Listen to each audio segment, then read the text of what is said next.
Coucou et bienvenue sur le podcast Design My Career. C'est Erika qui te parle et qui te partage du coup ses meilleurs conseils pour construire une carrière créative qui a du sens. Aujourd'hui, on parle du rapport à l'argent. Et si ça freinait ta carrière sans que tu t'en rendes compte? À mes débuts, je pensais en fait qu'aimer ce que je faisais suffisait. Voilà, j'étais beaucoup dans le don, dans l'engagement et dans la mission. Voilà, je suis très passionnée par le design et du coup, je faisais beaucoup de bénévolat. Et même à un moment, j'étais dans 7 associations. Il faut imaginer le truc de dingue. Je suis toujours dans... J'ai moins d'associations. Ouais, j'en ai peut-être ouais, j'en ai quand même 5. Hein. Mais j'ai des investissements. J'ai un investissement qui est différent. Ça m'aide davantage à poser mes limites. Et du coup, en fait, pour en revenir sur le sujet de l'argent, bah, en fait, je me suis rendu compte que, derrière mes valeurs, il y avait des zones d'ombre. Dans le sens où j'avais un rapport flou à l'argent.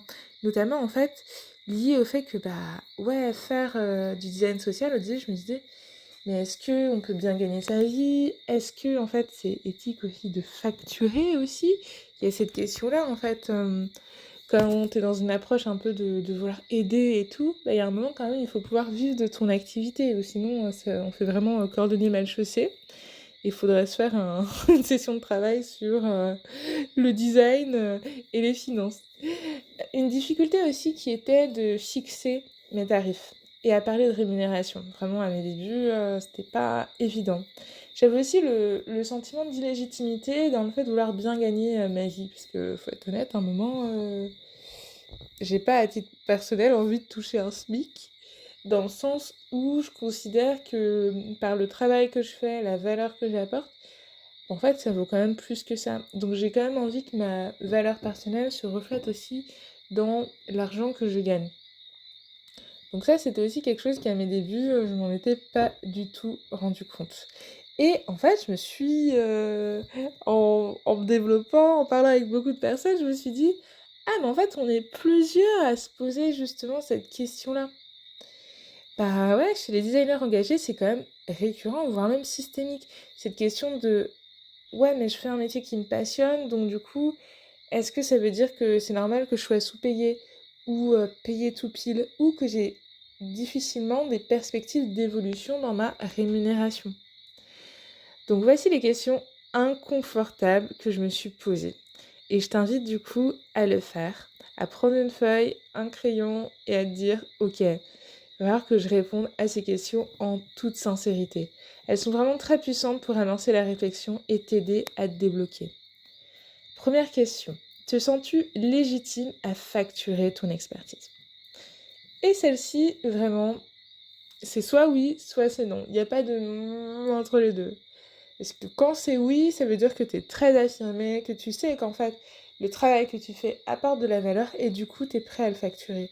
Si c'est moi ou non, c'est que généralement, il y a un travail à faire là-dessus. Ça veut dire que tu manques de confiance dans la pratique que tu as, dans l'expertise que tu peux délivrer. Et du coup, il faut renforcer ta confiance en soi, lutter contre le fameux syndrome de l'imposteur qui a tendance à se coller à toi comme un chewing-gum. Il va falloir couper les liens avec le cordon, raser tout ça pour vraiment te dire ok, je peux facturer mon expertise de façon légitime. Deuxième question qui va dans le même sens, est-ce que tu valorises ton temps autant que ta mission? Parce qu'en fait, bien sûr, il y a la question de la rémunération et de l'argent, mais il y a une autre question qui est le temps. Parfois, en fait, on va facturer, par exemple, une mission à, je veux dire, un prix à peu près moyen, à peut-être 750 € la journée. Sauf que, au lieu d'y passer une journée, on va en passer deux. Sauf que si tu y passes 2 journées, ça veut dire qu'en fait, dans les faits, t'as facturé 2 jours pour 750 € et non une journée. C'est un exemple en fait de choses comme ça, mais il y a des glissements qui s'opèrent assez facilement sur le temps. Il y a aussi beaucoup de personnes que j'ai vues qui font des prestations de design qui vont vouloir se surinvestir dans le sens où ils vont délivrer beaucoup plus que ce que le client a demandé. Donc d'une certaine façon, en mode rapport client, c'est bien parce que tu t'investis, il voit que tu es motivé, mais certains commanditaires peuvent en profiter aussi pour te faire travailler bénévolement sur des choses Voilà, sans te le dire, tu vois, te rajouter des choses en plus. Donc c'est important de poser les limites et d'être bien d'accord sur ce que tu fais et ce que tu fais pas. Et je précise que par exemple, le design est souvent sous-facturé par rapport aux agences de conseil qui vendent du design. Donc déjà, il y a un rapport en fait à l'argent qui est souvent inférieur, on va dire, dans le design par rapport aux grands cabinets de consultants. Donc pareil, valorises-tu ton temps autant que ta mission? Là, c'est pareil. C'est oui ou c'est non. L'entre-deux, c'est que ça veut dire que c'est un non. Que tu es en fait en train d'aller vers un oui, que tu travailles dessus, mais qu'il va falloir renforcer tout ça. Ce qui peut t'aider notamment, c'est d'utiliser des logiciels qui te permettent d'identifier combien de temps tu passes sur une mission. Je me souviens pour un projet, on avait utilisé Timely qui était plutôt pas mal là-dessus. Moi j'avoue, ça me fatigue hein, de devoir traquer le temps que je passe sur certaines de mes activités. Par contre, c'est un bon indicateur au début ou quand tu as besoin d'identifier ou d'optimiser ta façon de travailler, tu vas pouvoir en fait te baser là-dessus pour te dire ah ok, là j'étais censée y passer 1 heure, j'en ai passé 3. Ok, qu'est-ce qui s'est passé? Ah d'accord, donc en fait par exemple, dans le traitement des mails, je me suis rendu compte qu'il valait mieux que je fasse une petite fiche FAQ sur le projet que j'accompagne pour éviter de répondre 5 fois la même chose à 5 personnes différentes, mais en fait qui ont besoin de cette information parce qu'ils n'ont peut-être pas capté sur le moment ou besoin d'avoir des précisions. Donc pareil, ça va être travailler en fait l'optimisation de ton temps et comme j'aime le dire, construire une entreprise créative au service de ta vie. Donc ça, c'est pareil. Si c'est un sujet qui t'intéresse, on peut rentrer dans la thématique et je pourrais t'expliquer un peu plus comment ça fonctionne. Ensuite, question numéro 3. Brades-tu tes tarifs ou ajoutes-tu des bonus pour convaincre? Ben ça, c'est pareil qu'avec le temps. C'est que parfois, on a peur d'annoncer un prix. Et en fait, tu vas dire par exemple, c'est 2 000 euros. Mais je peux te faire une réduction. Donc panique à bord, tout de suite. Ou je te rajoute un bonus. Parce que soi-disant, en baissant le tarif, c'est censé convaincre. Sauf que il y a quand même un truc qui est assez réaliste. C'est pas en baissant tes tarifs que tu vas forcément avoir la mission.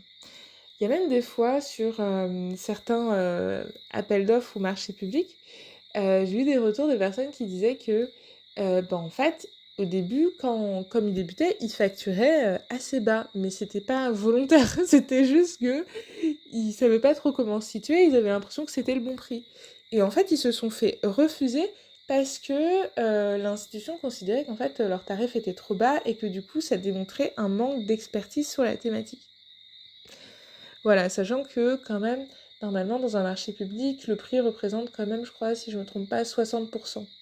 Donc voilà, là, leur prix était vraiment trop trop bas.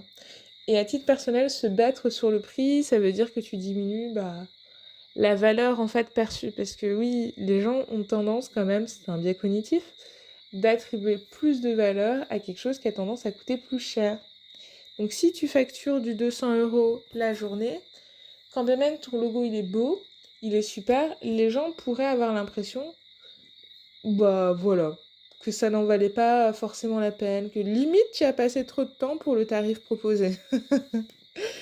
Donc, pareil, sur la question des bonus, ne cherche pas à convaincre à tout prix. Quand tu vends quelque chose, il va falloir être plutôt dans une posture de questionnement socratique. Je t'explique le principe. C'est-à-dire qu'en fait, tu vas poser des questions et non être dans une logique de surenchère sur le prix. Plutôt que si la personne te dit c'est cher, plutôt que de lui dire ah mais je peux baisser mon prix, oui, enfin je débute, non, non, non, d'essayer d'être dans une justification, tu vas lui demander pourquoi est-ce que tu trouves que c'est cher. Et en fait, la réponse est pas toujours le prix. Parfois, la personne trouve que c'est cher parce que elle aurait voulu avoir une autre chose en plus, ou tout simplement parce que au vu du timing proposé ou de son référentiel, elle va considérer que c'est cher parce qu'elle a l'habitude de payer des graphistes à 200 € pour faire un logo. Et donc si toi t'avais prévu de lui facturer du 5 000 €, oui c'est cher. Mais derrière, en fait, c'est là où tu vas lui expliquer ton expertise en fait et la différence aussi de prestations. Donc pareil, si ça t'intéresse, je pourrais te faire un épisode un peu plus détaillé sur la facturation et comment arrêter de facturer du temps et de passer sur une facturation au livrable, à la valeur perçue. Et une des choses qui est plutôt sympa, c'est à l'impact et à la transformation apportée. Bon, je diverge un peu. Revenons sur la 4e question. Est-ce que tu arrives à dire non à des prestations ? En gros, c'est pareil. D'un point de vue juste physique, énergétique, les gens, ils sentent quand t'es dans le besoin et que t'as la dalle. Clairement, ils le sentent. Donc, si quand tu négocies ou que tu discutes d'un prix, les gens sentent que t'es un peu fébrile, que il faut absolument que tu aies cette prestation, et ben ils auront tendance à adopter, volontairement ou involontairement, un ascendant sur toi. C'est-à-dire qu'ils vont considérer que ah bah si tu veux vraiment la prestation, ok, elle coûte 900, fais-la moi à 600.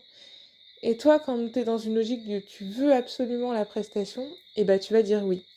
Il y a des super livres là-dessus sur la négociation. Je vous invite du coup à en consulter. Là, j'ai pas de nom en tête, mais il y a de très bons ouvrages. Je pourrais peut-être les lister aussi dans la barre en dessous de commentaires et tout.